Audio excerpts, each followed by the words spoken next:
simple word, just remember P53 is the guardian of the complete genome. That means whenever there occurs any problem with the genome, with the breakage, or with anything related to the negative impact over the cell cycle, this P53 would get activated.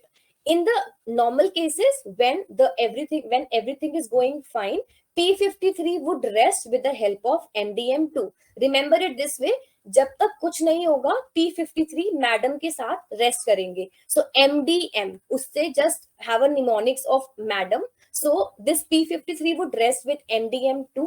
But as soon as this double stranded breakage occurs, this MDM2 gets phosphorylated and then P53 is now activated. Now, this P53, after getting activated, it gets phosphorylated, it goes to the nucleus, it activates P21, and then there occurs the G1-S arrest. That means अब इसके आगे work नहीं होगा. So because of the double stranded breakage, G1-S arrest takes place.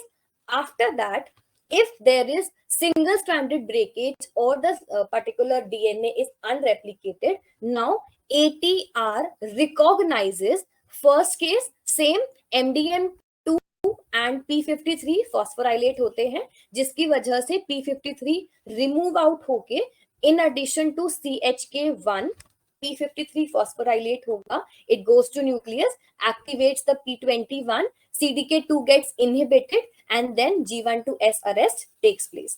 In addition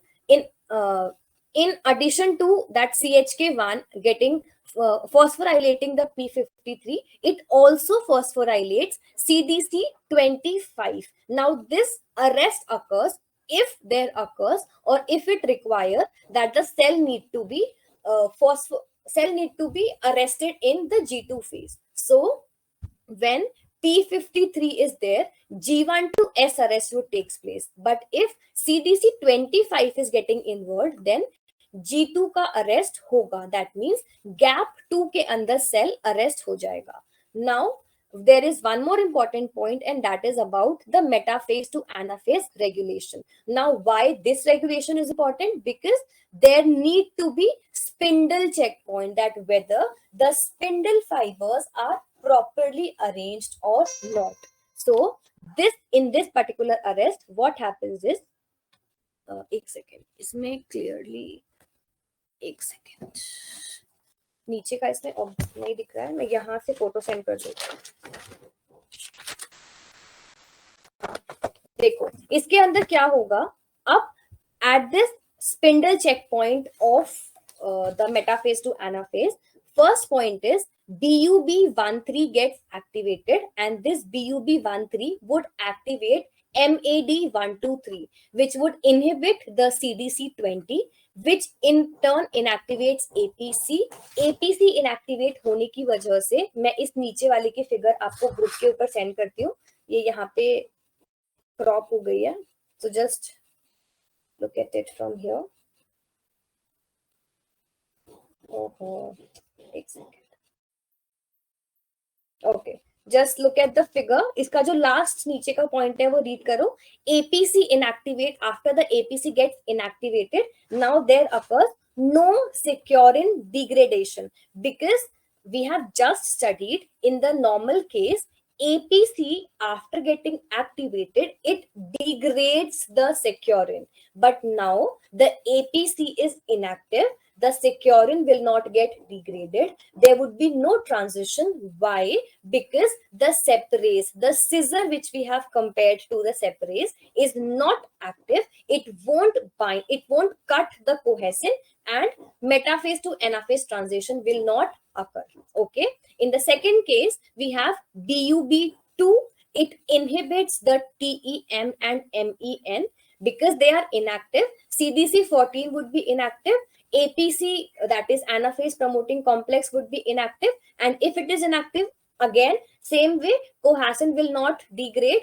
If there is no degradation of the cohesin, the metaphase to anaphase transition would not occur, and hence the regulation of this particular checkpoint would also take place. सबको समझ में आया ये point?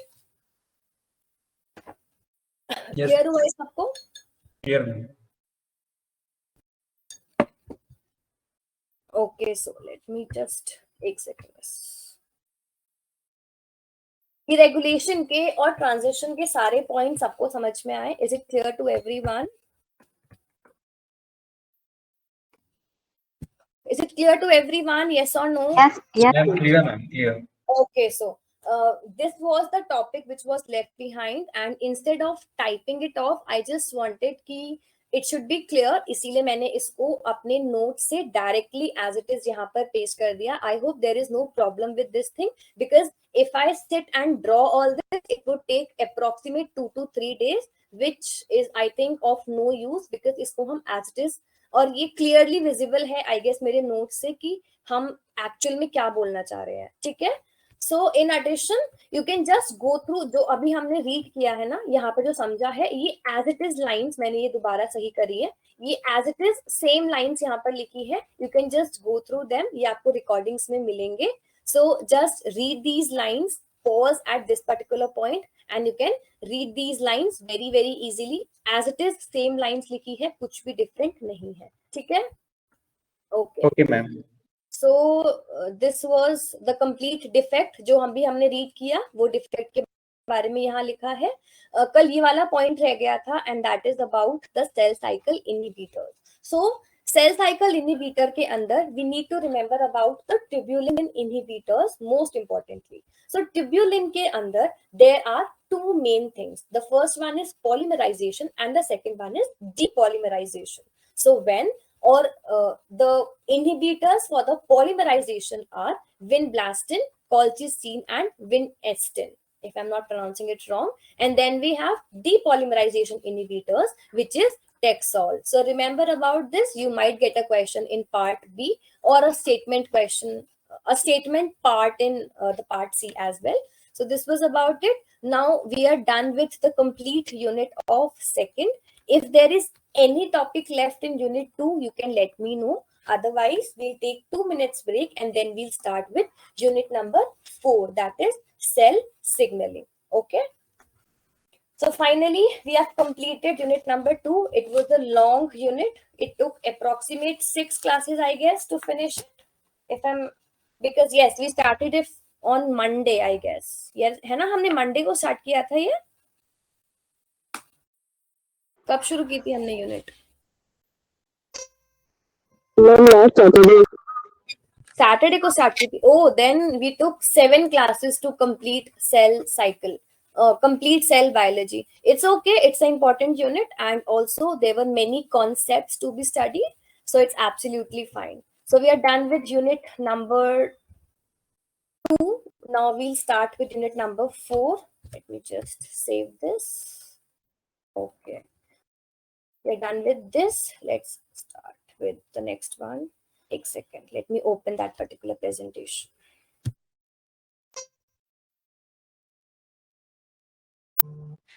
Take a second, just completed. Where is it? Take a second.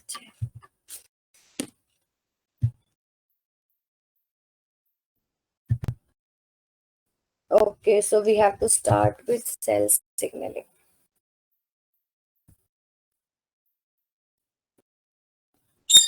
Okay, so today's class 12th, right? So let me just mark it here.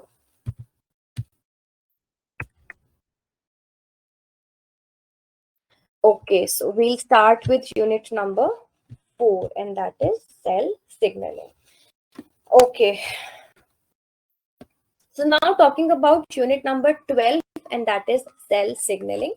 We are already done with biochemistry and we have completed cell biology as well. And today